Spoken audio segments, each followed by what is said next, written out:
ও তোমরা, আচ্ছা একটা ফানি বিষয় মনে পড়লো।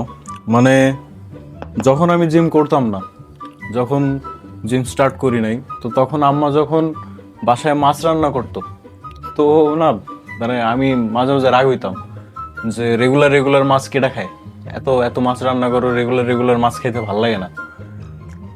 তো মানে এখন আম্মু সেটা নিয়ে আমার অনেক সময় খোঁটা দেয়। এখন বাসায় মাছ রান্না হইলে তাতেও ঝগড়া বাঁধে। কেমনে বাদে, আই উইল শো ইউ। হ্যাঁ, এ কি?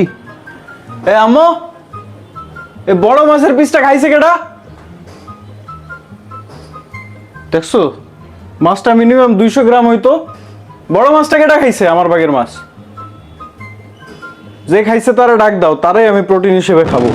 মেজাজটা খারাপ বানায় ফেলায়। ওয়েট, ও আর পেঁয়াজ এ ভিডিও পারপাসের জন্য, ক্রিয়েটিভ কিছু করার জন্য আনছিলাম। ভাবলাম খালি খালি ক্যামেরার সামনে কথা বলবো কেমন দেখাবে, এই জন্য নিয়ে এসছি।